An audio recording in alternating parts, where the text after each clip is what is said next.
माघ मास के शुक्ल पक्ष की जो एकादशी होती है सो हे भगवान, मैं आपके मुखार बिंद से इस एकादशी की कथा का श्रवण करना चाहता हूँ और एकादशी का नाम श्रवण करना चाहता हूँ। कृपया करके आप मुझे बतलाने की कृपा कीजिए, माघ मास की एकादशी को किस नाम से जाना जाता है और इसमें किया हुआ दान पुण्य या मनुष्य को कैसे प्राप्त होता है और कैसे वह मोक्ष को प्राप्त कर लेता है।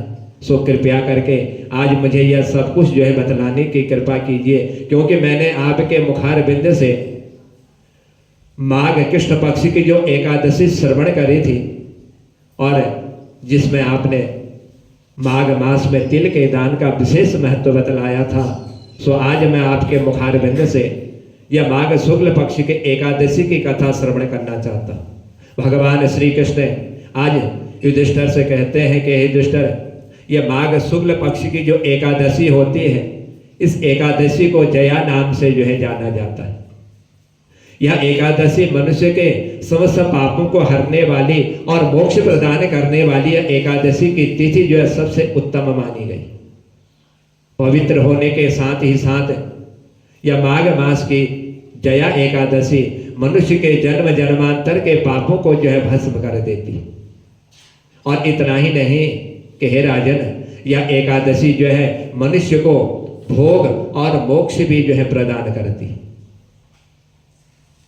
और मनुष्य यदि अनजाने में बड़े से बड़े यदि पाप भी कर लेता है, ब्रह्म हत्या जैसे पाप और 50 योनि में यदि कोई मनुष्य पहुंच जाता है, तो उस 50 योनि का भी जो है यह नाश करने वाली माघ मास के शुक्ल पक्ष की जया एकादशी है। इसका व्रत जो है यदि मनुष्य कर लेता है तो उस मनुष्य को कभी भी जो है प्रेत योनि में नहीं जाना पड़ता है, वह प्रेत योनि से जो है मुक्ति को प्राप्त कर लेता है। इसलिए हे रातन, जितना भी हो यत्न पूर्वक श्रद्धा भक्ति भाव के साथ माघ मास के इस जया नाम के एकादशी का जो है उपवास मनुष्य को अवश्य करना चाहिए। सो हे राजन, यह तो मैंने आपको इस जया नाम की एकादशी का यह संक्षिप्त थोड़ा वर्णन मैंने आपको बतलाया जो मोक्ष प्रदान करने वाली है। अब मैं आपको बतलाता हूं कि यह एकादशी के व्रत करने से कौन से फल की मनुष्य को प्राप्ति होती है और किसने इस व्रत को किया था। आप एकाग्र चित्त होकर के इसका श्रवण कीजिए।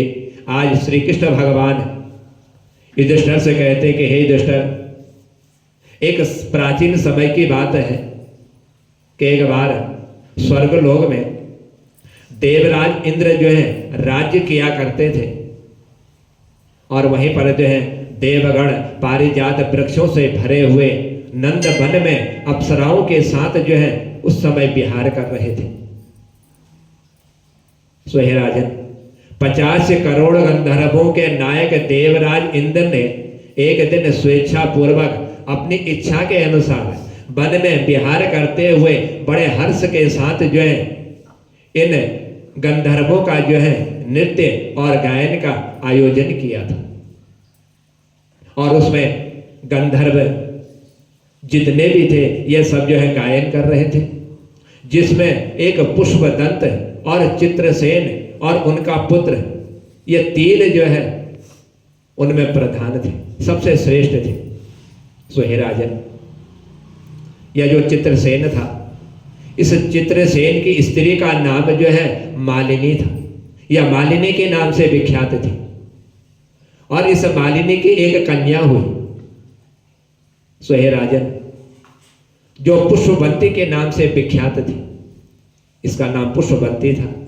पुष्पदंत गंधर्व के एक पुत्र भी हुआ और उस पुत्र का नाम था माल्यवान। सो हे राजन, यह माल्यवान जो है पुष्पवंती के रूप पर जो है अत्यंत मोहित था और ये दोनों भी जो है इंद्र को संतोष करने के लिए, इंद्र को प्रसन्न करने के लिए नृत्य कर रहे थे और उन गंधर्वों के बीच में ये भी विराजमान थे। सो हे राजन, उस समय ये दोनों जो है गायन कर रहे थे, गाना गा रहे थे और इनके साथ अप्सराएं भी जो है विराजमान थी। लेकिन अनुराग के कारण ये दोनों जो है मोह के वशीभूत हो गए इनके चित्त में जो है भ्रांति आ गई, इनका मन जो है विचलित हो गया। और उस इंद्र की सभा में जब यह गायन कर रहे थे तो इनका मन जो है शुद्ध नहीं था। इतना ही नहीं, सोहे राजन उस इंद्र की सभा में नृत्य करते हुए, गायन करते हुए यह जो अशुद्ध भाव से बोल रहे थे। कभी ताल इनका भंग हो जाता, कभी इनका नृत्य जो है विचलित हो जाता। ऐसी भ्रांति जो है इनके मन में जो है विराजमान हो गई। सोहे राजन जब ये नृत्य कर रहे थे तो नृत्य करते करते कभी जो है गीत बंद हो जाता था।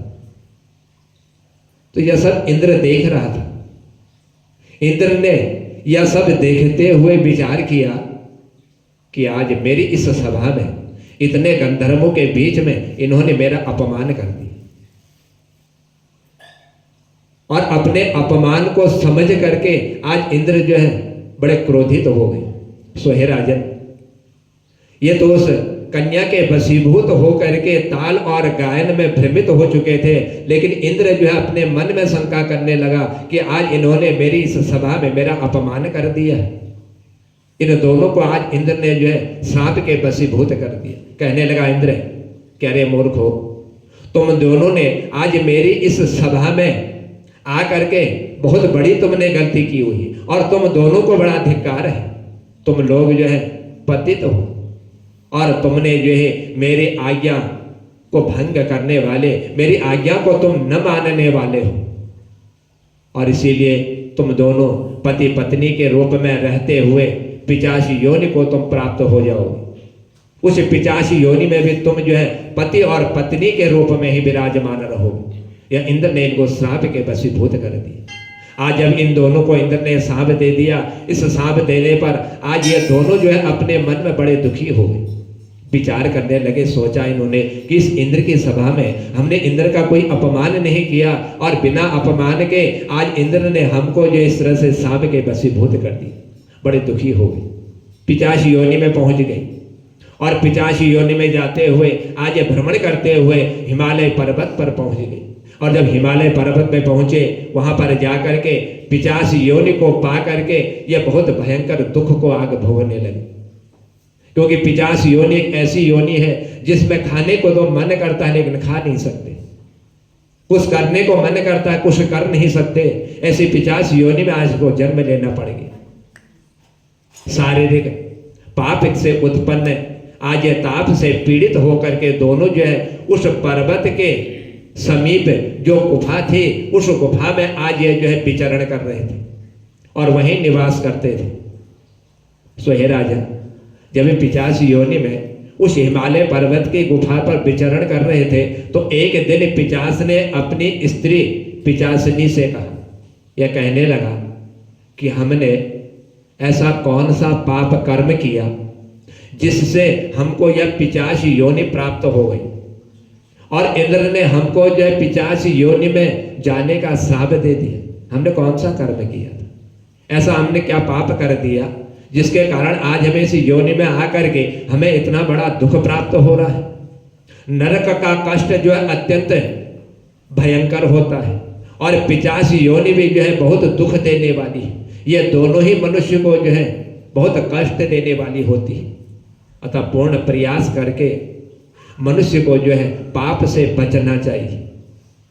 सोहे राजन आज इस प्रकार जब ये दोनों आपस में वार्तालाप कर रहे थे कि हमने शायद हो सके ऐसा कोई पाप किया हो जिसके कारण आज हमें जो है इस पिचासी योनि में जो है भ्रमण करना पड़ रहा है।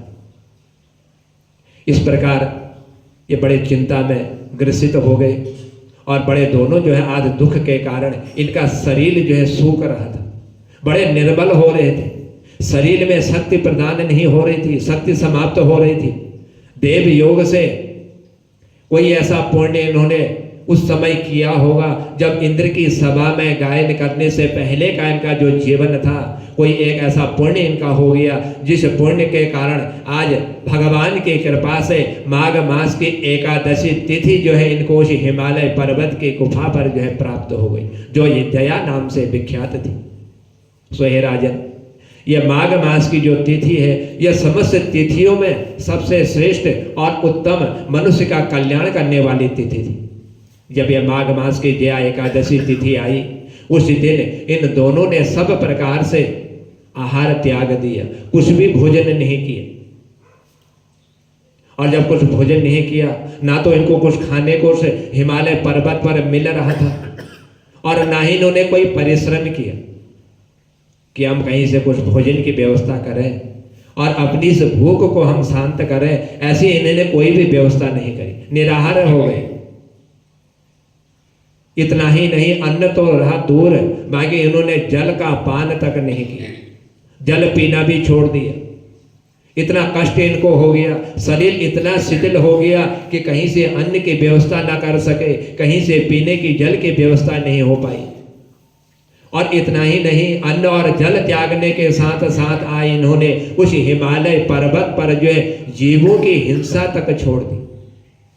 सो हे राजन, कोई फल नहीं खाया और दुख से युक्त होकर के एक पीपल के वृक्ष के समीप जाकर के विराजमान हुए।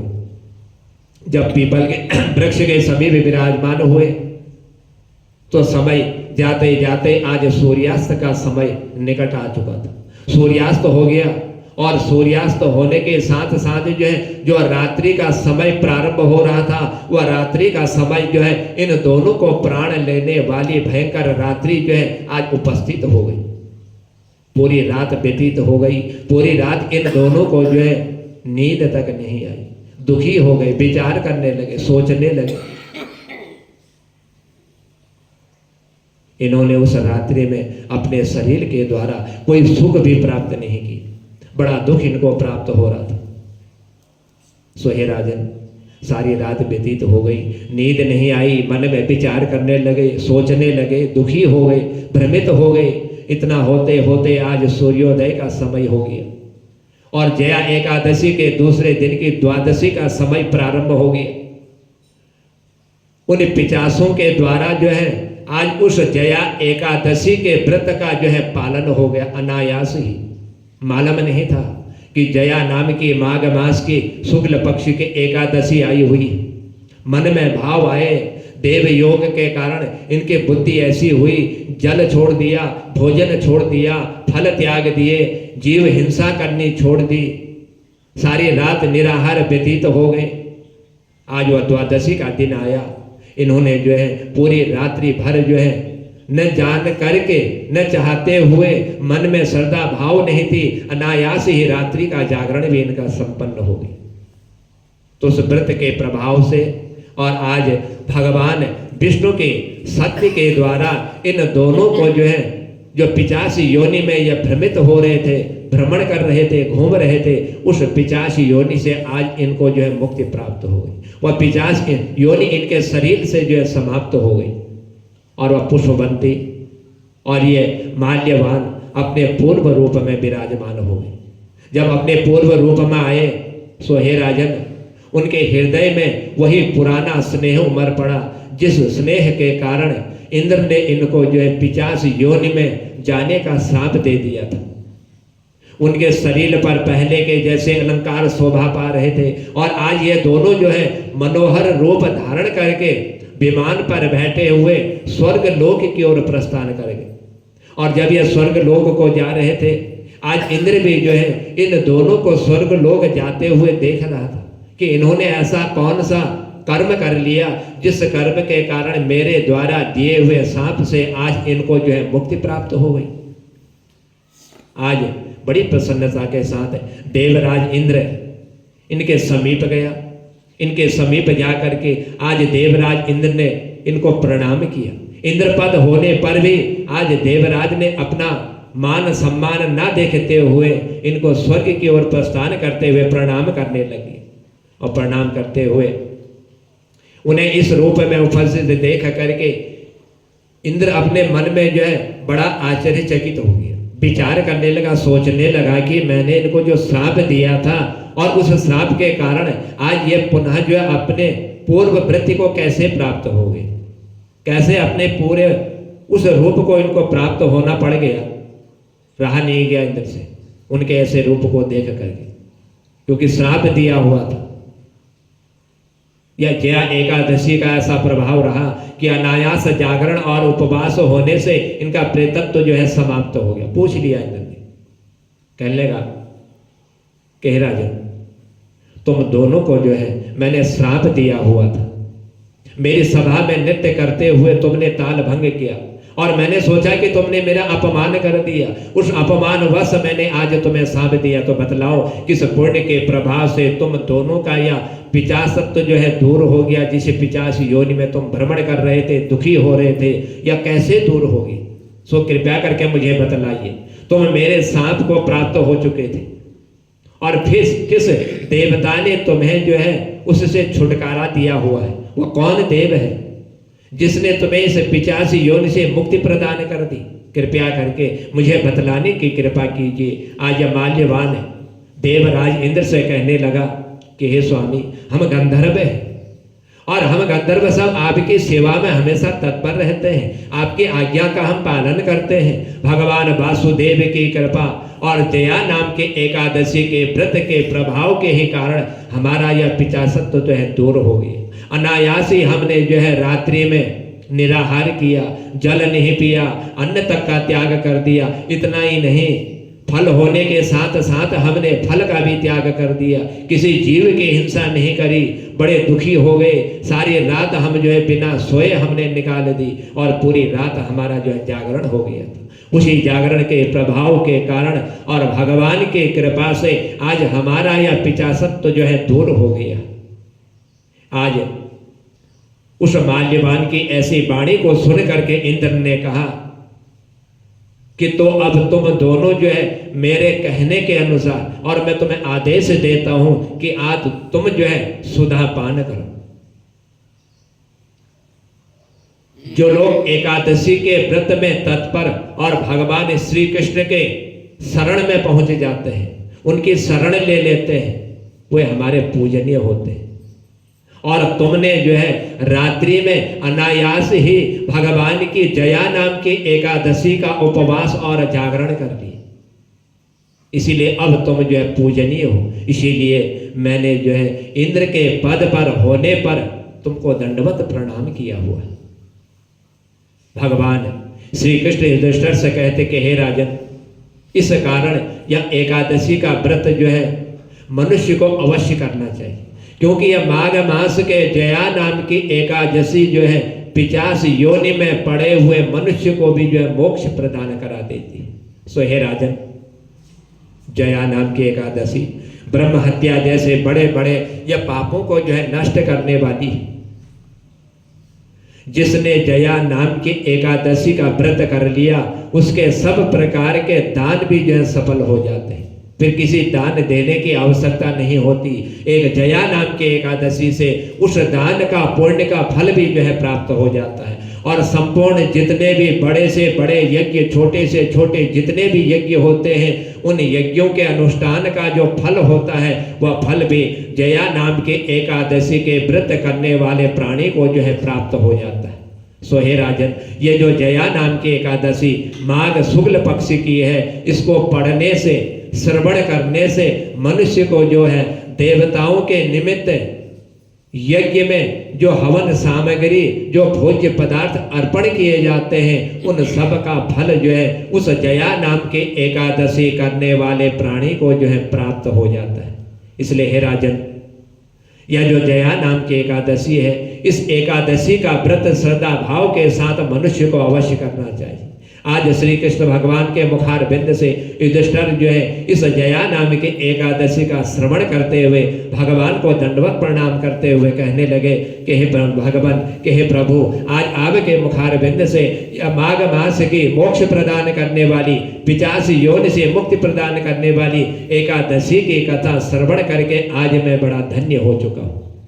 भगवान को ने प्रणाम किया और प्रणाम करते हुए युधिष्ठिर ने जो है कथा स्थल से जाकर के अपने स्थान की ओर इन्होंने प्रस्थान किया। इसलिए जो माघ मास के इस जया नाम के एकादशी का श्रद्धा भक्ति भाव के साथ उपवास करते हैं या दान पुण्य जो भी कर्म करते हैं, वह सब मनुष्य को जो है अक्षय पद प्रदान करने वाला और मोक्ष देने वाला, वैकुंठ धाम प्रदान करने वाला हो जाता है। बोलो बांके बिहारी लाल की जय।